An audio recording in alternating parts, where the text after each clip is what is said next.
Voici 8 astuces pour apaiser immédiatement une dispute de couple. Je vais vous donner 8 astuces pour apaiser immédiatement une dispute dans votre couple. Et restez bien jusqu'à la fin, car je vous donne une astuce secrète qui évitera 90% de toutes vos disputes de couple. Astuce numéro 1. Respirez profondément. Lorsque les tensions montent, prenez quelques instants pour inspirer et expirer lentement. Cela vous aidera à calmer votre esprit et à prendre du recul. Astuce numéro 2. Écoutez activement. Essayez de comprendre les points de vue et les émotions de votre partenaire sans l'interrompre. J'ai bien dit, sans l'interrompre. Oui. Même si vous n'êtes absolument pas d'accord avec ce qu'il dit. Et même si ce qu'il est en train de dire vous fait bouillir intérieurement. Montrez-lui votre empathie et votre respect. Astuce numéro 3. Utilisez le « je » au lieu du « tu ». En effet, le « tu » est accusateur, vous risquez simplement de le mettre encore un peu plus sur la défensive et d'obtenir une réaction d'attaque pour se défendre. La conversation a de fortes chances de devenir stérile. Au lieu d'accuser votre partenaire, exprimez vos propres sentiments et besoins.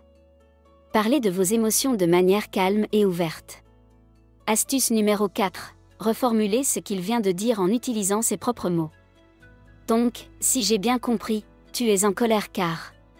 Cela lui prouvera que vous écoutez et êtes attentif à ce qui se passe. Dites-lui sincèrement que vous comprenez l'objet de sa colère et que vous souhaitez trouver une solution pour apaiser cette situation. Astuce numéro 5. Elle suit l'astuce numéro 4. Posez toujours des questions qui commencent par « comment » plutôt que « pourquoi ». En effet, le « comment » invite le cerveau à construire un raisonnement et va pousser votre partenaire à réfléchir. En revanche, le « pourquoi » va amener l'autre à se sentir accusé de quelque chose. Cela va donc l'amener à se sentir attaqué et responsable de la situation. Il risque de vous attaquer en retour pour se défendre, et la discussion ne mènera nulle part. Astuce numéro 6. Elle suit l'astuce numéro 5. Si vous sentez justement l'envie de vous défendre, n'allez surtout pas attaquer l'autre sur un sujet qui n'a rien à voir avec la discussion en cours. Imaginons par exemple que la discussion ait commencé parce qu'il est en retard, ne partez pas sur le fait que lui laisse traîner ses chaussettes. Je sais, cela va vous faire sourire, et vous allez sûrement vous reconnaître, car cela arrive dans tous les couples. Contre-attaquer sur un sujet qui n'a strictement rien à voir avec la discussion en cours, vous conduira vers une partie de ping-pong sans fin. L'autre va se dire « Ah oui. Eh bien moi aussi je vais sortir les vieux dossiers du placard. Parlons-en justement. Et toi ta mère dimanche dernier qui m'a reproché que, et tu n'as pas pris ma défense. » Et voilà. C'est parti pour la soirée. Cela vous fait-il sourire? Vous avez déjà vécu cela, n'est-ce pas? Combien de fois? Dites-le moi dans les commentaires.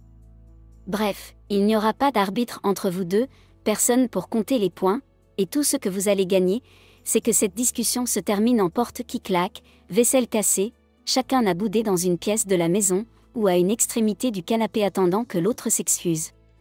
Et cela n'arrivera pas. Vous le savez comme moi. Donc la soirée qui démarrait bien est totalement fichue à cause de votre ego réciproque. Astuce numéro 7. Trouvez un compromis. Il est important de chercher des solutions qui vous conviennent à tous les deux. Évitez les attitudes de gagnant ou de perdant, et cherchez plutôt un terrain d'entente. Astuce numéro 8. Si le ton monte, dites « stop ». Prenez le temps de sortir de votre tunnel émotionnel, car vous n'êtes plus capable de réfléchir. Faites une pause, cela sera bénéfique. Dites-lui « donne-nous 5 minutes, le nous est super important ». Sortez de la pièce.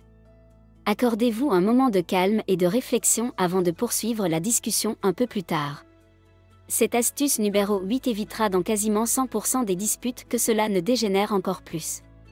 Idéalement, si vous sentez que la mayonnaise monte, proposez de reprendre cette discussion demain matin. Cela vous laissera le temps à tous les deux de retomber en pression.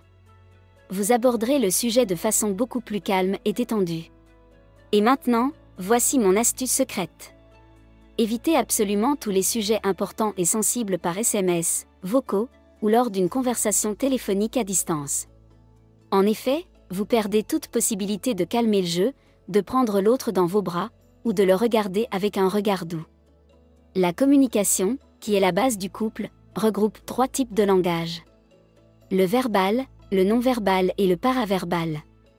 À distance, vous êtes coupé du paraverbal, qui n'est d'autre que le langage du corps. L'inconscient de votre partenaire n'est pas en mesure de faire le lien entre ce que vous dites et ce que dit votre corps. 9 fois sur 10, soyez certain que cela va mal finir. D'ailleurs, réfléchissez, et dites-moi dans les commentaires, combien de disputes, de soirées ruinées, ou même ruptures, auriez-vous pu éviter en appliquant cette astuce secrète?